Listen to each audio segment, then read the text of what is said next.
नमस्कार, मी स्मितल मिलिंद चव्हाण सेलिब्रिटी प्रमोटर्समध्ये आपल्या सगळ्यांचं स्वागत करते। सध्या सगळीकडे जी सिरियल गाजतीये ती म्हणजे आपली कॉन्स्टेबल मंजू, आणि त्या गाजवण्यात एक नंबर असा हात कोणाचा तरी आहे, त्या म्हणजे आपल्या मम्मी साहेब आपल्या सोबत आहेत। हाय, नमस्कार, कशा आहात? मस्त, छान। येस, फायनली आमच्या सत्ता आणि मंजूचं लग्न सोहळा घडतोय आणि दमदार घडतोय, पण कोणीतरी त्यात खुश आहे की नाही हे मला तुम्हालाच विचारायचं आहे। आता जशी मालिका सुरू झाली तेव्हापासून तुम्हाला माहितीच आहे की ऑलरेडी यांचं आधी लग्न अनावधानाने झालेलं होतं आणि मी तेव्हा नाखुश होते, आणि आत्ताही तशीच काही थोडीफार आहे। पण आता ते सगळं पाहण्यासाठी तुम्हाला मालिका पाहावी लागेल, कारण बरेच ट्विस्ट आहेत, लग्नातही ट्विस्ट आहेत, पण लग्न पार पडतंय आणि इथे जल्लोषात सगळी तयारी सुरू आहे। तुम्ही सगळेजण पण आवर्जून ह्या लग्न सोहळ्यासाठी आलेला आहात आणि तुम्ही पाहताय की किती छान सगळं वातावरण आहे, सगळे आर्टिस्ट आहेत, त्यामुळे खूप धमाल मस्ती मजा सगळं चालू आहे, डे नाईट शूट चालू आहे, म्हणजे तेवढंच मनोरंजन आणि तेवढंच काम हे सगळं सुरू आहे, त्याच्यामुळे मजा येते। येस, आणि ह्या मम्मी साहेबांच्या दोन मुली देखील जगदी ज्यांच्या खऱ्यागोऱ्या मुली आहेत त्या देखील सेटवर आहेत, आणि खूप कौतुकाची गोष्ट आहे की हे त्रिकुट मला बघायला खूप मजा येते। सो त्यांच्याबद्दल काय सांगाल की त्यांना काही अशा टिप्स दिल्या आहेत तुम्ही किंवा असं काही आवर्जून?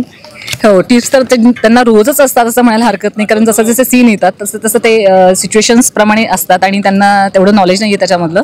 आणि मला खूप नॉलेज आहे असं नाही म्हणता येणार, पण माझा आत्तापर्यंतचा अभिनयाचा प्रवास पाहता आणि एक्सपिरियन्स पाहता मी त्यांना माझ्या अनुषंगाने जेवढ्या टिप्स देता येतील तेवढ्या देते। आवाजाच्या बाबतीत असतील, एक्सप्रेशनच्या बाबतीत असतील, तो सीन काय आहे, ती सिच्युएशन्स काय आहे, हे सगळं समजावून सांगण्याचा मी प्रयत्न करत असते जेव्हा जेव्हा वेळ मिळेल तेव्हा तेव्हा। कारण अर्थातच एक आई म्हणून आणि एक अभिनेत्री म्हणून ह्या दोन्ही अँगलनी विचार करून मी त्या दोन्ही भूमिका पार पाडायचा प्रयत्न करत असते। येस, नक्कीच, आणि त्या दोघी खूप कमाल दिसतात आणि खूप छान वाटतंय ते सगळं जण।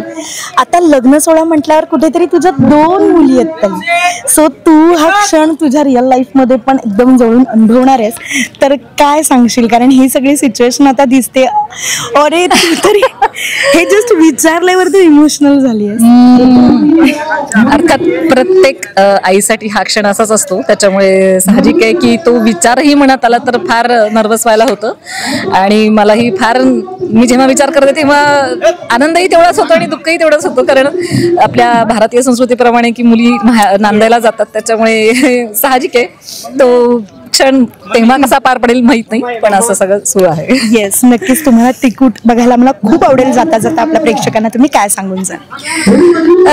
काही नाही, असंच आमच्या मालिकेवर भरभरून प्रेम करा आणि हा आत्ताचा लग्न सोहळा एन्जॉय करा, आणि पाहायला विसरू नका 22 ते 26 मार्च संध्याकाळी 8 वाजता सन मराठीवर कॉन्स्टेबल मंजू या मालिकेमध्ये भव्य दिव्य लग्न सोहळा। तुम्ही सगळेजण नक्की या। धन्यवाद, thank you so much. Yes, thank you so much, thank you.